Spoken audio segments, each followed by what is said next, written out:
All right, folks, it's the guy with the bow tie checking in with you live for another edition of Business of Benefits. To my right, you have Jeff Perkins. We met a long time ago, not a long time ago, but we met a while ago at LinkedIn Meetup ATL and back at the Atlanta Tech Village. So how you doing, Jeff? I'm good, and I'm the guy without the bow tie, I guess. You're the guy with the glasses today. Right. Well, thanks for joining me. I was looking forward to this because I think the C-suite doesn't get enough attention for our social media. A lot of C-suite executives aren't on social media a whole lot, and I love the way you're using LinkedIn and other platforms to kind of leverage your role in leadership. So for the people that don't know who you are and haven't met you in person, let them know who you are and what you do for the world. Sure. Well, I am the Chief Marketing Officer and Head of Product at Park Mobile. Hopefully, many of you out there have the Park Mobile app. We're the #1 app for parking payments. Instead of going to a meter, you just pay for parking right on your phone. So nice, quick, and easy.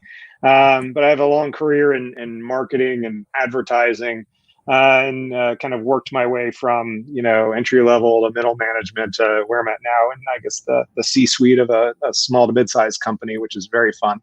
And yeah, so I'm happy to be with you, Daryl. And maybe if we run out of time here, if we don't run out of time, you could kind of give me some bow tie tying lessons, because I like how you rock the bow tie, and I'm very jealous because I've tried to tie a bow tie before, and it never doesn't look nearly as good as yours. So Well, you gotta show me some skills.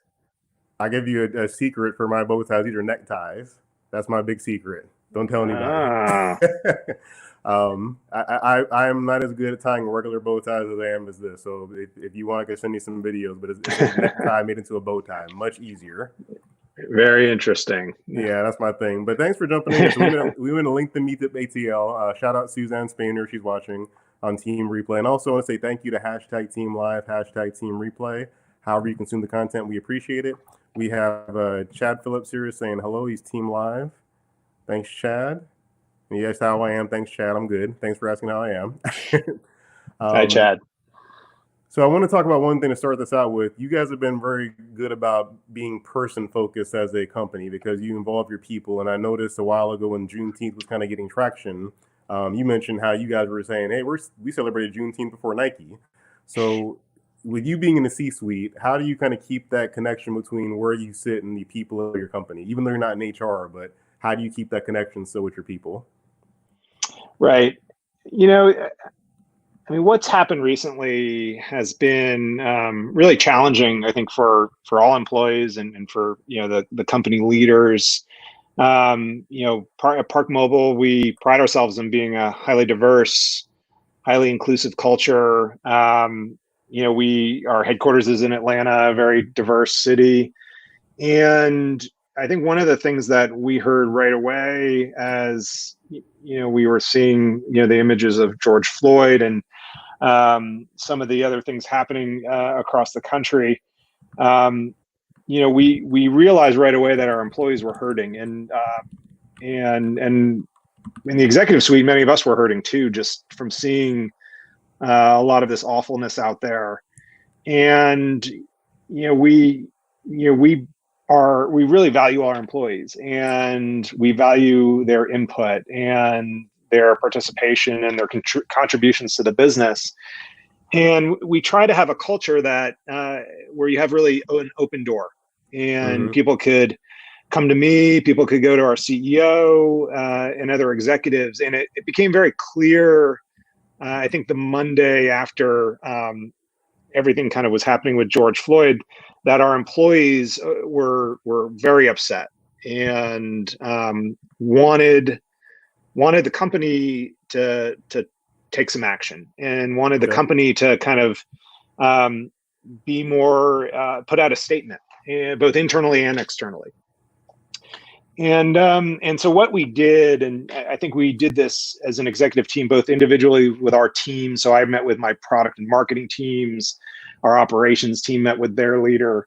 And I just kind of laid it out there to my teams, saying like, this is how I feel, and told them in as authentic a way as I could, how devastating this was to me personally, and my thoughts and feelings about what I was seeing. And I think by me doing that, I created a safe space. And by creating this safe space for employees, they felt that they could kind of step up and share their feelings as well. And so I had kind of 2 hours of meetings where people were really talking and sharing views. And I have a very, my teams are very diverse. And so, we heard from our African American employees and our white employees and our Hispanic employees. And it was really, to me, very, very important that people were able to talk and share. And one of our employees, he said, this is very uncomfortable for me, but I think that's a good thing. Mhm. Right. And so we were meeting with our teams and we were putting out emails. And then on that Thursday, we had our company all hands meeting, and we had extended it to about 90 minutes. And we really, we do an all hands meeting every week, but this one was more of a forum where people could talk and share their feelings. And just like I did with my teams, our CEO, John Ziegler, shared his views and asked for other people to jump in and talk and share. And I think we actually went for 2 hours, and it was probably the most intense meeting I've ever been in professionally. And I've been working for a while. So, but it was amazing to hear from all of our employees, kind of what they felt about what was going on in the world, what they felt about the company, and how the company handles diversity issues. And to the credit of our CEO, I mean, he said right there in that meeting, he said, you know what, we're going to make Juneteenth a company holiday, and everyone could take that day off. And so it wasn't, and we're a smaller company, we could probably do those things in a little more agile way. But I thought, it was really the right message at the right time for our employees, so they could understand we're all in this together, and it's not the executives and the employees. I mean, we're a team, and we're there for each other.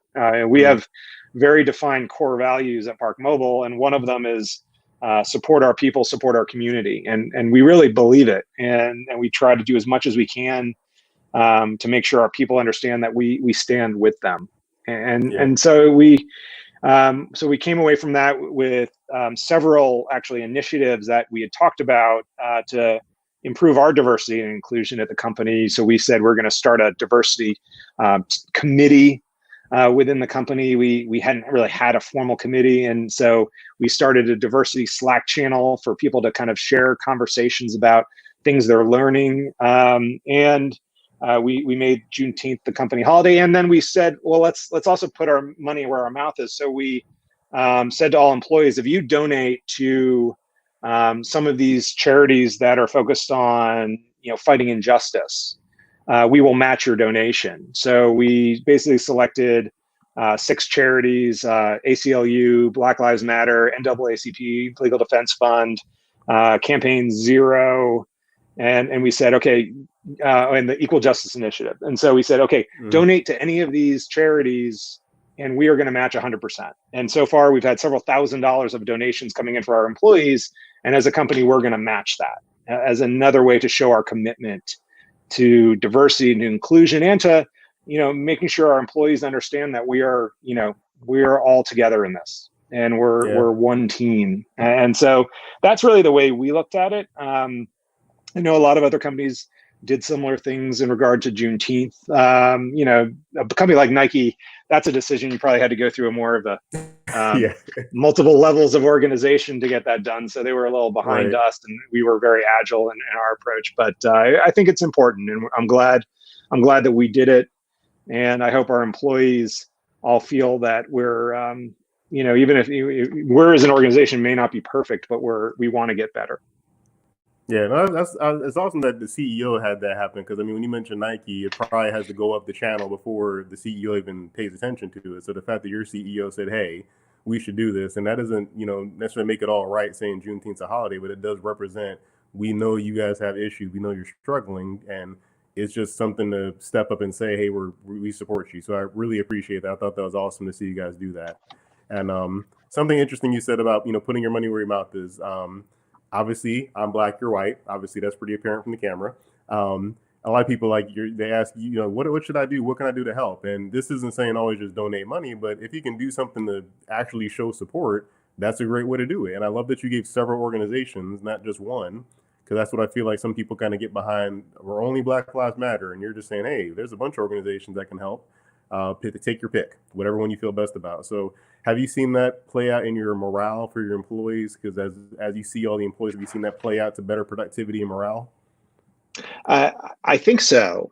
I think if we had done nothing and we had just kind of gone on and said, hey, it's business as usual, we want to compartmentalize what's going on in the outside world and what's happening in business. And there's an expression that a boss used to say, he's like, when you come to work, you got to park your personality at the door, right?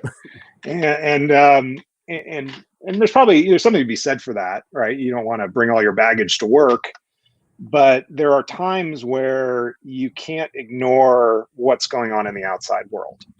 You have to acknowledge it. And if what's going on in the outside world doesn't align with your values as a company, it's really, as a company, you have to take action. You have to do something about it. And so for us, doing nothing was really not an option. We had to take action, and we did take action. And I think one of the great things is that our employees expected us to take action, right? They expected our company to be out in front and to have a statement on this, because they knew that what was happening was kind of against our core values as an organization. And in those cases, you should, make a statement and make sure people know where you stand on these things, right? It's really, really important. I always think that people like to do business with companies that are authentic and real and have a point of view and aren't totally sanitized. And I think we're like that. I mean, there's always apprehension, and as a marketer, I'm always really nervous, and I'm always thinking, well, if we put out this statement, are we going to make this person mad? Or if we do this, are we going to make this person mad? But at the end of the day, as long as you're true to your core values and who you are as an organization, you should feel very proud to put yourself out there and to make the statement that you want to make. Yeah, that's a good balance, because you actually think about both sides. I think marketing gets a bad rep where it's just the sales engine, but you're actually thinking about how the message lands. So when you look at this, everything showing that the C-suite cares, and kind of the point of this live was that the C-suite actually has empathy. Was that something you learned through leading people to kind of care about the emotion that came out, or was it more of like you went through so many trainings that now it's like, okay, you guys keep talking about it, I guess I should care about this? It's interesting. I was fortunate very early in my career to I worked at Saatchi & Saatchi Advertising, big global ad agency, and my client was Procter & Gamble, the big consumer packaged good company. And I worked on Tide laundry detergent and Cascade dishwashing detergent. Those are the two brands I worked on, which was funny because I lived in Manhattan and I didn't have a washer dryer or a dishwasher in my house, but I worked on these soap brands. But Procter & Gamble was a company that I really admired because they were about the business, but there was a full week where they brought our advertising agency team to Cincinnati for a really intense diversity training. Because people don't think about this often, but advertising is one of the ways that you set stereotypes, right? You're on TV, people are seeing these images, and if the images are all of just white folks, you're not really representing everybody. And the fact is that's something that's not really good for your business, right? And so Procter & Gamble took a lot of care to make sure that the agencies they were working with that were doing their advertising that reflects their brands had diversity in their mind. And so I went to this training, and it was super eye-opening for me as a young business person, and really made me always think about diversity, both in who I hire, and then also in the people that I'm putting in advertising, Mm-hmm. the people that I'm consulting with. And so what I learned was that sometimes we have kind of a tunnel vision, and we're not thinking about those things. And so when I did that training, it kind of brought that thinking to really top of mind for me. Okay. And I think it was really, really important in thinking about, like, all right, let me look at my team. Does my team, are we diverse from an ethnicity point of view? Are we diverse from a thought point of view? Mm-hmm. And what I've always found is diversity makes us stronger in so many ways. And I've had some amazing teams. And one thing I've always loved about the teams is that, they've always been super diverse, gender, race, religion, but we've always been great teams. And Yeah. I think there's really something in that you have, bringing together different kinds of people and becoming a team really will help you outperform other teams that are just all people with the same perspectives that all look alike. So that's just something I learned very early on, and it's something I've always advocated for in my career. Having diverse teams with lots of points of view, because I just think it makes you better as an organization. Yeah, smart. And then we had Miss Takia had a comment. She said, "You said it right." So you got some love from Miss Takia. And then Thank you. Bonnie is a CEO up in New York. She says starts at the top. You should check out Bonnie's brand GoLid. She has a great brand with packaging for keeping your food away from your germs, right? Which is very important right now. So, Super important. Yeah. which is a good segue because her brand's keeping your food sanitary away from other people, and you're doing parking for people. But you mentioned something to me why people want to use Park Mobile now. So why would people want to use Park Mobile now versus pre-COVID? Yeah. So Park Mobile has always been a convenient way to pay for parking, right? Instead of having to go to a meter, you download the app, set up an account, and you pay on your phone. And so people like that. It's very convenient. But a lot of times people are like, I'm not going to download an app. I'm not going to go through the process. So, we're always battling a little bit of just complacency, like, oh, I just have some coins. I'm going to throw them in the meter. It's fine. But with COVID, what's been really interesting is that you see this shift where people are like, I don't want to touch stuff other people are touching, right? Yes. I haven't seen it in my own behavior because I'm not really I wasn't a germaphobe. I'm married to a germaphobe who's like always got the hand sanitizer out, Yep. and I'd never been wired that way. And so, but now I'm super aware of touching surfaces and germs, and so. And I think everybody else is too. So the people who in the past wouldn't have mind just going to a meter and touching in a pin pad, they're like, I don't want to touch any of these things, especially things that other people are touching or they're just outside that are dirty. And so everyone wants to pay on their phone now. We did a survey recently, and there's going to be a dramatic increase in contactless payments everywhere. So this idea of like, oh, I got to hand someone a credit card. They're going to hand it back to me. We're going to touch cash that's been touched by thousands of people. I think a lot of that, because of COVID, is going to start phasing out as people are like, just let me use Apple Pay or let me use Park Mobile to pay for whatever I want to pay for. Yeah. And I think it's going to really change. In our industry, it's going to change a lot of the assumptions about what you need from a hardware, equipment, and technology. Like, do I actually need those meters on the street, or can I just use Park Mobile? And so that's been really an interesting part of it. And we're seeing a lot of cities proactively come to us now saying, hey, we don't have an app. We need to get an app live like ASAP. And we had, unfortunately, one of our competitors went out of business because of COVID. They were a smaller company. And so they left a lot of cities just without a parking app. And so we went into a lot of those cities recently, added the parking app. And so those cities now have a contactless payment option. But I think it's just the way people are going to pay for parking in the future. It's all going to be on your phone, less about touching physical parking equipment. No, I'm with you. My wife is more of a germaphobe than I am, and I've had to kind of adapt those ways. But I found myself today with the post office, and at first I'm like, oh, it's just the post office. And my wife's like, you're going to go to the post office with our baby? Like, yeah, but I didn't think about opening the door, touching the envelope. So I had to wear my gloves. Like, oh wait, that is several hundred people could have touched that today. And Bonnie had a good comment. She said that their pre and post COVID is always a great idea. So you had another fan of post of Park Mobile, and she said it's super smart.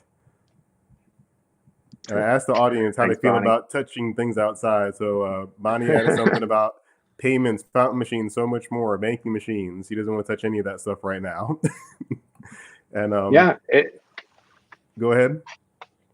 yeah, no, I think it's I think it makes you very aware of all the ways you touch things that other people are touching, and potential germ spread.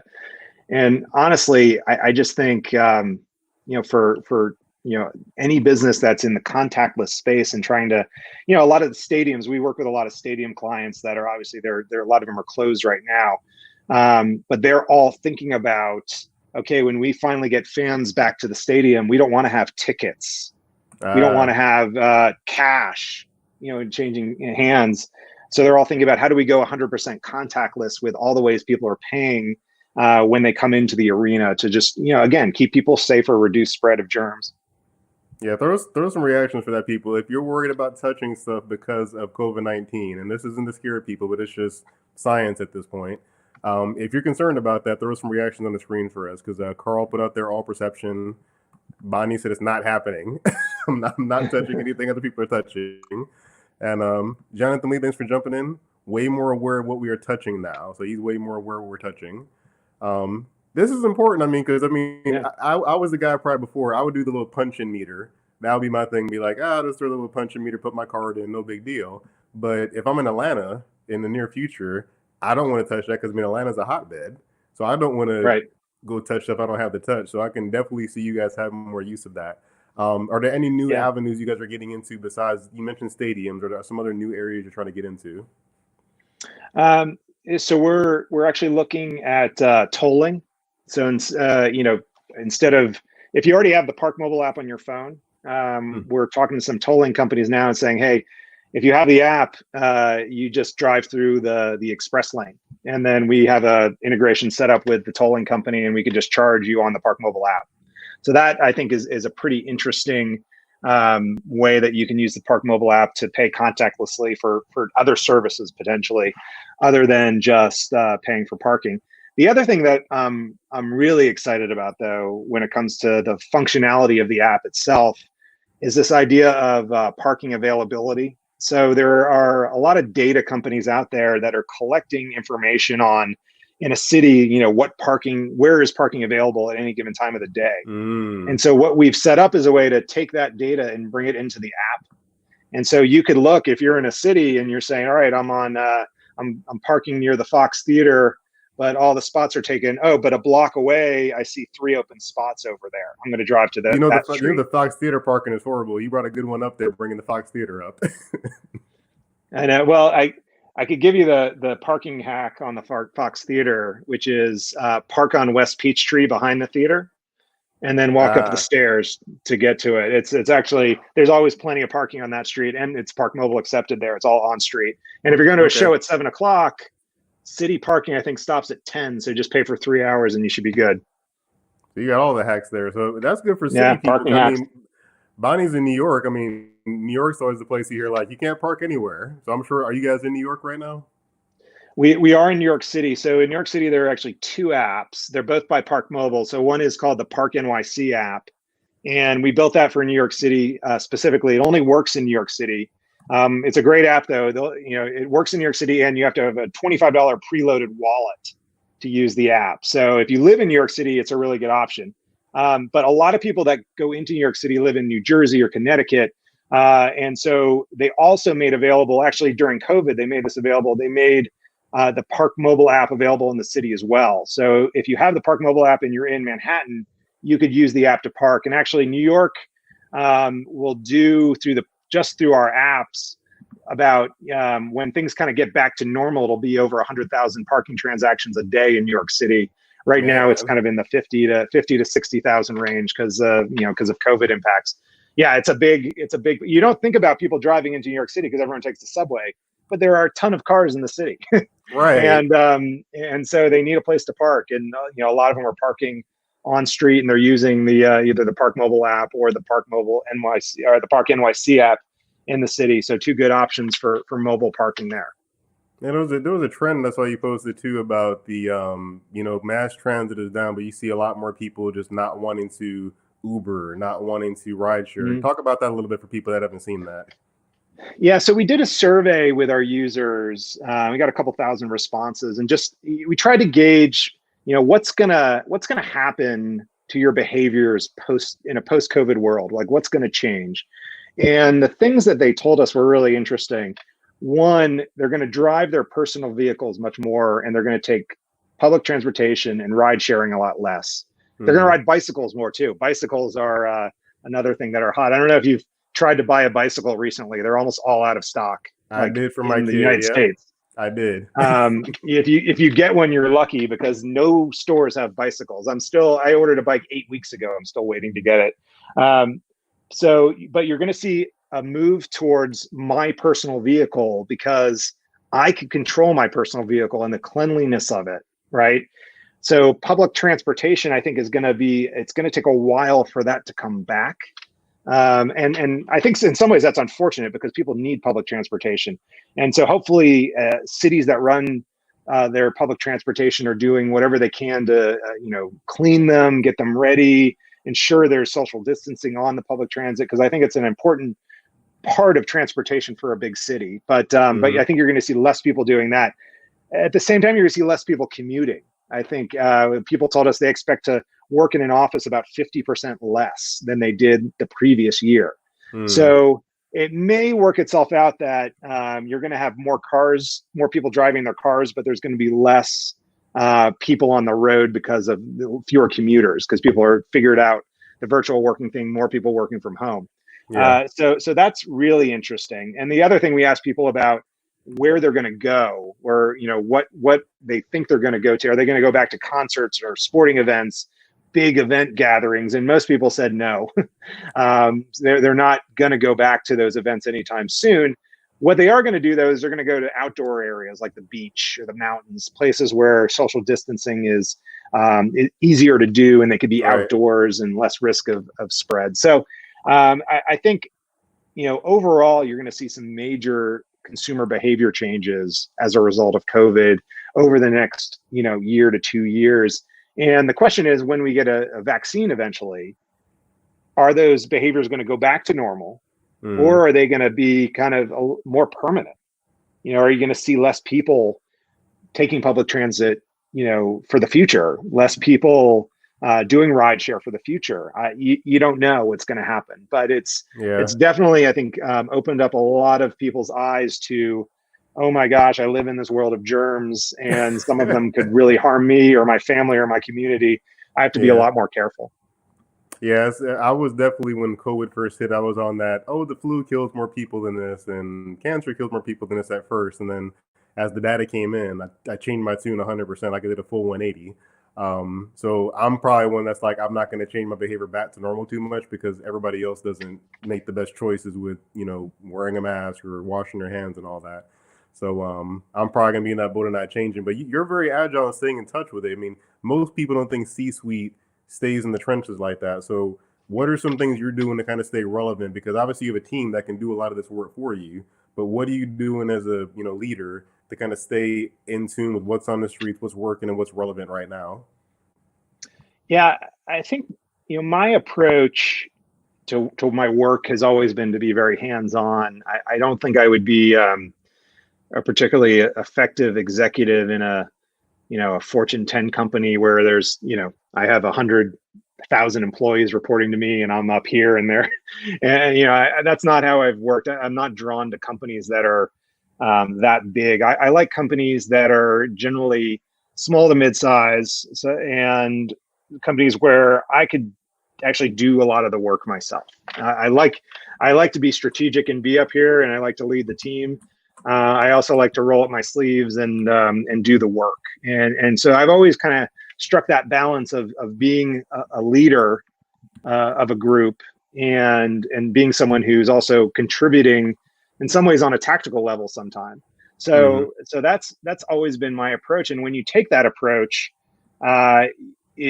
I think it's highly valuable because you're actually the one doing the work and you're thinking through these things, and you're I'll write press releases sometimes, right? I'll write advertising copy. I'll do light design work. I get in and optimize web pages for search engines. And I like to do that stuff, and I like to play with all the new toys that are out there, like the marketing automation systems and the analytics systems, and it's just how I'm wired. I've always been a doer in many ways, and that has served me very well as I've moved into an executive role, because I think you could lead and do at the same time, and I guess some people call it leading from the front. Right. You're actually in the trenches with your team, doing the work, figuring out the strategies, executing the programs, and you're accountable for the results. And so that's always been my approach to work, and the way I've tried to kind of structure the teams around me. I don't build teams with tons of layers. The teams that are working for me are usually pretty flat, where everybody is doing something strategic and something tactical. And I think that's been a very successful structure for me in my career. I know some people take a different approach where it's, how could I build my empire? And I want to be I want to be the thinker up the top and just, direct the armies to go into battle. That's not how I work. And I think that's been something that has served me very well. And it's something that has helped me kind of carve out a path in growth companies, and so that's where I think I'm most happy in when I'm working at companies that are fast growing. So I've worked at Park Mobile is a very fast growing company. My previous job was at a company called QA Symphony, which was I joined as a startup, and we had a nice we went all the way to a $40 million Series C and got merged with another company. So when you work in growth companies, you have to kind of be wired that way, because there's not a lot of room for bureaucracy. You have to kind of make a plan, go execute the plan, and then you're and hopefully your plan is the right plan and you're successful. That's where Bonnie had a good comment that in there. I don't ask anyone to do anything I wouldn't do. So similar type of leadership. And I lead a team of insurance agents helping them put benefits in place for small businesses. And when I first started doing it, I was in the trenches, and kind of a little way into it, I started kind of pulling back, like, oh, I'll be the thinker. And then I found myself not getting as much joy from what I was doing, or not as much engagement with it. So I had to kind of get back in the trenches, which is, I think, the way it should be done. But do you think most companies get that wrong, where the C-suite is kind of like in their ivory tower, delegating commands and not really being in the trenches? I think it depends on the size of the company, right? Okay. And so, I think generally at large companies, the C-suite will be, in an ivory tower to some extent. I've been in companies where, the C-suite, there's the C-suite floor, and it's really nice, and there's catering everywhere, and I've been in those companies before. I think as a leader, I think you want to be with your people, though, and the more you create this separation between the C-suite and the people, I think the more disconnected you're going to be into what's going on with the business. Mm-hmm. I look at my role in many ways as a problem solver, right? What's the problem with the business today, and how are we going to solve it? And here, a good example. Today, I was talking to one of our customer care representatives, and she was telling me this recurring issue she's hearing when people are complaining about Park Mobile. She said that it's when their credit card expires or is going to expire, we automatically suspend their account, and they don't really know why.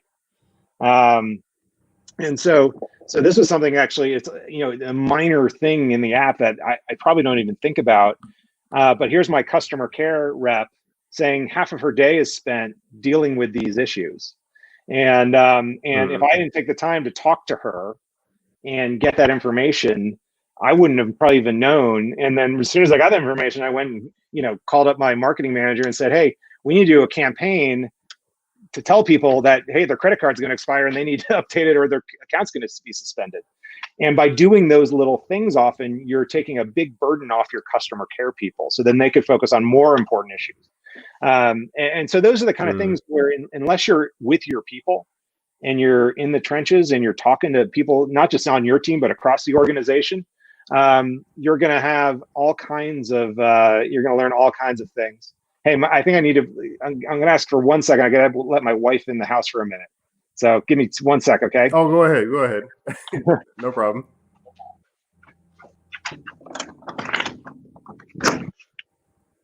We're live, people. I'm on a live webinar. Sorry, I'm sorry. Live internet, and then Carl had a comment in there. He said, "Great one, problem solver." And he said, "All right, sorry about that.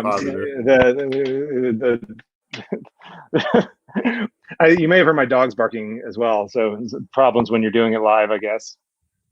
We're your problem solver. There, you solved the problem. There we go. But something I want to have wrap up with this. I know you guys have to get into.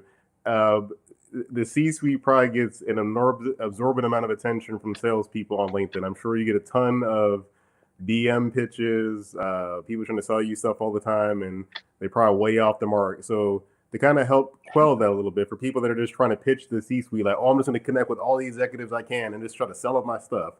What can you tell them to kind of help stop that, or to help them understand how to be more effective in getting an attention of an executive? Yeah, it's a really good question, and you're right. I get way too many spammy emails on a daily basis. What I would tell people who are doing sales and want to get my attention or get the attention of other other people that are in the C-suite is do your homework first. So before you ever write an email, before you ever pick up the phone, do a cold call, do your homework. Who am I calling? What is their business? Why would they want to talk to me? So that's the first thing. So if you think you have a product that's going to solve my problem, at Park Mobile, you need to figure out, okay, one, I think this product is a good fit for Park Mobile for these reasons. All right. Two, who am I talking to? Jeff. All right. What do I need to know about Jeff that will give him some context for who I am and why I'm reaching out? And so that's a big thing, because generic sales emails do not work. Right. They do not work. What works for me and for a lot of my peers are thoughtful emails that show that the sales rep has done their homework and that they have they understand our business, why their solution will add value to our business, and they understand a little bit about who I am. Yeah. And maybe what my pain points are, or even some ways things that I like. So you could go stalk me on LinkedIn or Twitter, and you'd see I'm a Bruce Springsteen fan. I ride the Peloton bike a lot. The craftier sales reps that have gotten me to engage have used those as kind of door openers. Yeah. To say, hey, I'm a Springsteen fan, or I'm from Philadelphia, so I love all the Philadelphia sports teams. Sometimes the reps will lead with something about the Eagles or the Phillies. But it makes the communication very human. Yeah. And it makes it not feel like it comes out of some sales email machine. And so, and I get it. It's like, it's a numbers game. You want to do, 100 dials to get one meeting, or that's the math that they all talk about. But I truly believe if you figure out the right prospects for your business from a sales perspective, and then you do homework on who they are, both what their business is, and then who the people are you're talking to, who the people are. And then you put together a really well-crafted communication to those people, I think you will get a much higher hit rate than if you're just doing the spammy stuff. I gotta believe that's true. And my last job, I managed a sales development rep team for a bit. And that was always the strategy. It was not about volume of calls or emails. It was about quality, because we defined, here is our ideal customer profile, right? Here it is. This is exactly the profile that we should be selling to, that matches up to what our product offers. So figure out what's that ideal customer profile, what the product offers that's going to be valuable, and then who the people are you're trying to reach, and then go after it. I think that the most clever salespeople are the ones that are able to kind of look at a LinkedIn profile, pick out a couple things, and then sprinkle those into the email communication. Say like, oh, Jeff, I see you're a mentor in the TechStars program. I know my friend has a company in the TechStars program. Always leading with something that's going to create some kind of rapport, some kind of connection, beyond just here's some software I want to sell you. Right. Because that's where people mess it up. And then you're in marketing too, so it's interesting. You got two sides of the coin. You lead a marketing team, but you get sold to all the time. But walking that line of like, there's the spammy email that's using what you say just as like insert here, like insert, I see your college, and insert, and it's still not a genuine like handwritten, if you could say that, handwritten email.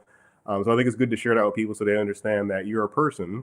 And it's not to say that the C-suite gets extra attention, like you need to be special for us. It's like, no, you're busy. You don't have time for 20 emails every hour for something. So you only pay attention to the ones that are good. If I had to break down your day, I'm sure that's how you work. Like, if this is good, like, oh, I'll save that one for later. Is that kind of how you go through it? Yeah, or I'll push them to someone on my team if I think if it's an interesting proposal. Sometimes I'll push it to someone on my team. But I would say 9 out of the 10, cold emails I get, are so generic, Right? That it's embarrassing. I mean, I'll tell you a couple things. I mean, I've had companies that have sent me emails that I'm already doing business with. like, we're already a client, dude. Why are you sending me this? And I've had, I mean, this one was really embarrassing for the rep. We had just basically churned from this software company. So we had essentially fired them. And 3 months later, I get an email from a rep asking if I'd like to learn about their high-tech solutions for user engagement. We had just fired you. Like, yeah, I'll come back. Yeah, sure. And so if they were going to come back and say, oh, we just wanted to check in, see how your new vendor is doing. We're so sorry we lost you as a customer. That would have been the right approach. Right. But they kind of reactivated the spam once I wasn't a customer anymore. Yeah, like not active sending this email. I don't know. This and that Bonnie added something to this. Back in my younger years, I sent tickets with the well-crafted, but she said a handcrafted letter to someone who loved the Yankees. So that's specific. And everybody here, don't start sending Jeff a ton of Bruce Springsteen stuff unless you genuinely work with him and have something that solves it. I think the important thing to hear from what you said is if you can actually solve the problem. We don't need to do the square peg in a round hole because it's like, oh, he said do this to sell something. Like, no, if it can actually help him, then you go through the extra steps. But if you know your product or service is inferior to what they already have, or it's not going to solve the problem, then don't, like you said, quality. Don't spend your quality on something that can't actually be quality. So Jeff, this is great. I love to hear your insight. You're a good human being. That's good to see in the C-suite, a real person. You're a dad. You got the kids in camp. So it's good to see a real person with this. So what's some parting words you lead the people with so you can get back to the family? I think most importantly, one, download the Park Mobile app. Most importantly, two, in regards to what we talked about earlier, I think the most important thing I learned about responding to our employees when they were hurting because of what was going on with things going in the world. The biggest thing you can do as a leader is create a safe space where employees feel like they can talk, share their views, be vulnerable. And that all starts with leadership, and that starts with you being vulnerable for them. And so that's one big thing. And back to the last point that we were just hammering home, if you're a salesperson, don't be generic and don't send generic emails. Do your homework, do your research, understand who you're selling to, what the value of your product would be to that person, and then get personal, learn about who they are, and really personalize that communication. If you do that, I believe you'll get a better hit rate. Yeah, quality, not quantity. It's not a numbers game. Well, there's some numbers to it, but it's definitely put the work into it. And some last comments, he said, I think you meant to say we are valuable, but Carl said we're all valuable. Donovan, hey Donovan, thanks for jumping on. Said awesome. And ending with safe space. So this is a safe place for you to talk with people. And thank you guys for joining us on Business with Benefits. We will catch you next time. I have a guest on Friday, wildcard I added in there, but thank you guys. Tag somebody that sucks at sales. How about that? If you got somebody that sucks at marketing or you got a bad leader that doesn't know what they're doing in leadership, tag them for this to have them watch it and get some information about that. And definitely download the Park Mobile app. If you don't want to touch dirty things, everything's dirty nowadays. So this is the webpage you see right below. Go to the webpage or get the app in your app store of choice. If you don't want to touch germs, get this app to help you avoid germs and park the smart way. I love when you guys get parking availability because I hate going to the city and driving around 30 minutes looking for a parking spot. So when you guys get that, that'll be a game changer. Yeah, and wear a mask. Please wear a mask. Yes, please. Don't make it political. Just wear a mask. If we want to get back to normal, wear a mask. It's not a big deal. But thanks, guys. We'll catch you next time on Business with Benefits. Thanks for tuning in.